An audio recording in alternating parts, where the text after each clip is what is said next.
Welcome to Australia Night. This is a video of digging down under in Australia. You are aboard Qantas flight QF12. It is a very large aircraft. It seats over 500 people. Please stay in your seats as we are beginning to travel down the runway.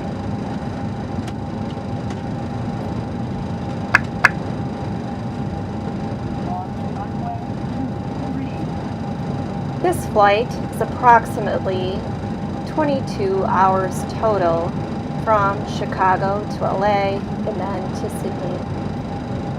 So sit back and relax and enjoy your flight.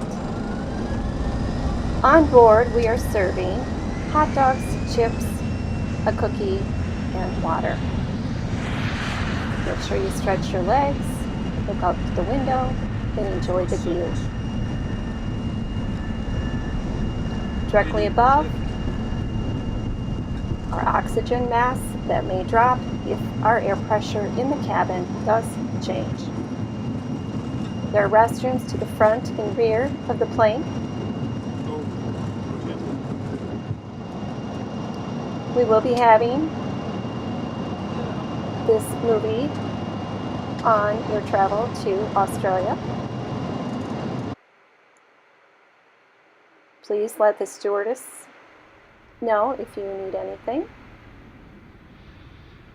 Okay, we just landed in Los Angeles and we are finally arrived in Sydney. Here we are in Sydney, Australia.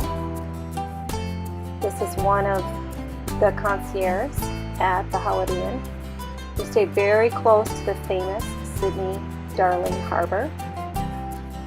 We were in walking distance.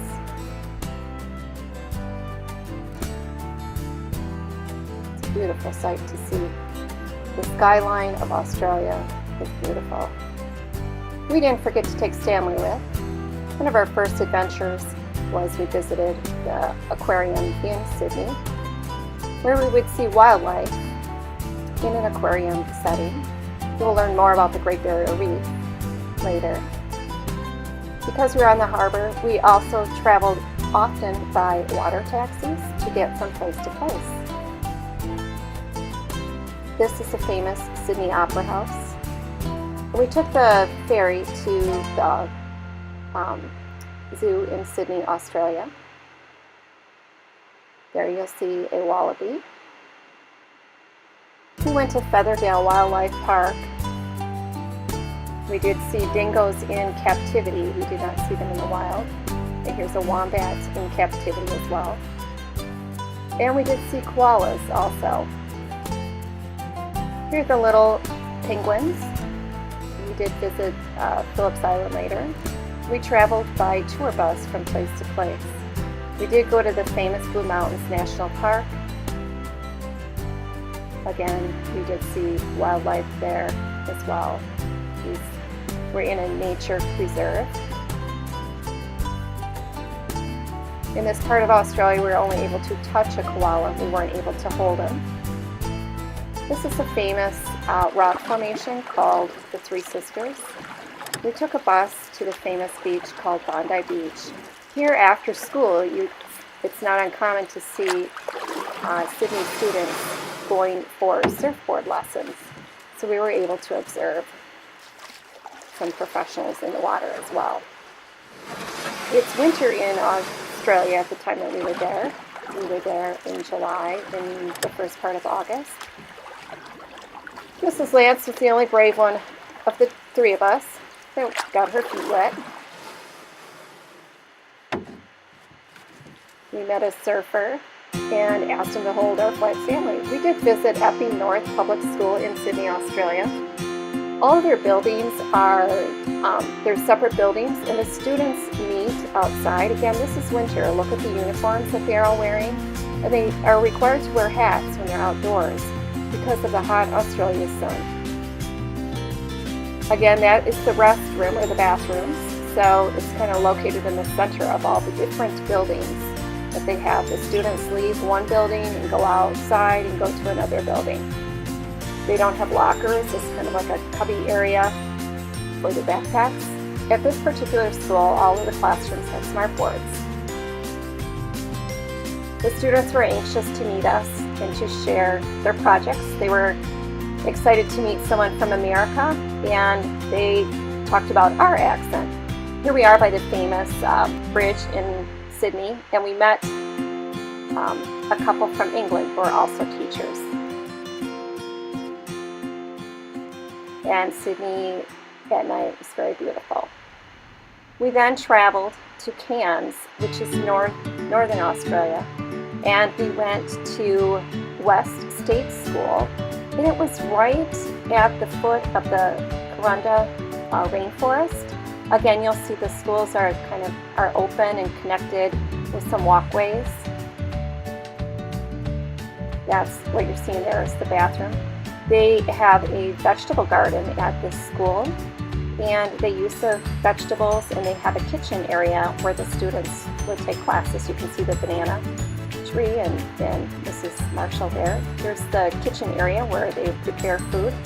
They don't have like a lunchroom, but they have a canteen, and the students leave their backpacks there, and they all eat outside every day, even in Sydney. So again, inside of the classrooms, you'll see that they are wearing uniforms as well. And the different colored hats represented the different ages of students. So even the teachers on recess duty also wore a hat. This is their gym area, big open, really beautiful area. We also learned about the Aboriginals of Australia, and we asked them to hold our fellow. So this gentleman was talking about the different customs that the didgeridoo. And there's Mrs. Marshall throwing a boomerang. And the other Mrs. Marshall having some Aboriginal art painted on her arm. We took cable cars up through the rainforest and stopped at different levels. All the way up the Kuranda rainforest. Again, we had Flat Stanley with us. We had some beautiful views of waterfalls along the way. Here we were able to hold a koala. It costs $17 each to hold a koala. We thought it was worth it since we traveled halfway around the world to see them. In northern Australia, they're smaller, so they're more docile and easier to handle. Then we took a train back down through the rainforest, again with spectacular views. The next day we were off to the reef. We took a catamaran Ocean Spirit cruise. This is Simon, one of the scuba instructors. He instructed Mrs. Lance and Mrs. Marshall. And there they are in their scuba gear, ready to go scuba diving. They're getting ready in the boat, getting their equipment checked. We are out on the Great Barrier Reef. It took us an hour and a half to get to this location. Nicholas Cay is the area. I did not go scuba diving, but I went snorkeling, and I was able to photograph and see magnificent creatures underwater. There's a short video of a clownfish, or Nemo,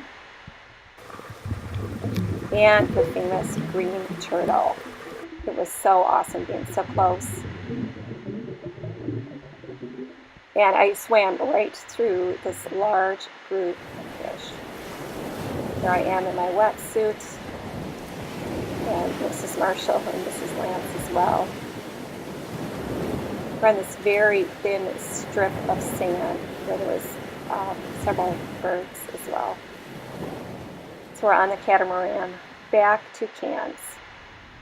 From Cairns, we then flew south to Melbourne, a very big city. We got around by bus, by train, by trolley. Here we are on a free trolley that would take you to different parks. We're on a bridge where people would put a lock and throw the key in the water and profess their love for each other. And then we went a 2-hour ride to a place called Phillips Island. On Phillips Island, we went to see a penguin parade. Yes, this sign was really there. You do have to check underneath your vehicle before you leave. The little penguins are native to Australia. In this area, they built little boxes to protect the little penguins from predators such as fox. And many of the area has been built up by homes, and their habitat has been destroyed.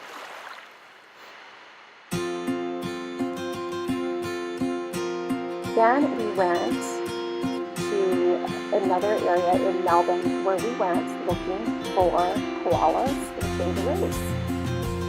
This is Paul, our guide. He would actually, do you see the pink ribbon? He would have spotters go out and find the koalas, then he used his GPS coordinates, and then it was our job to everybody to try to spot the koala in the tree. And so these are actual koalas in the wildlife, in the wild.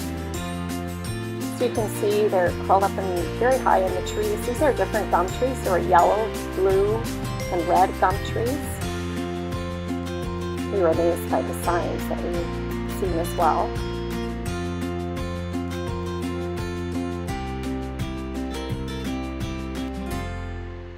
In the background, you will see emus as well. And then we did come across a mob of kangaroos. As a group, we were able to carefully approach the kangaroos. And you can see, you might notice on their ears how their ears are marked with different tags. That is because the university students study the kangaroos, but you will notice there's a very large kangaroo. Here it is, the alpha male. And if you notice, he does not have a tag on his ears. The kangaroo use their back tail for balance and movement. And here you can see those are actual kangaroos in the background. And after that, we had a long journey back to Los Angeles and back to Chicago. And we took a bus from Chicago back to Janesville. So thank you for flying with us. We hope you enjoy Australia.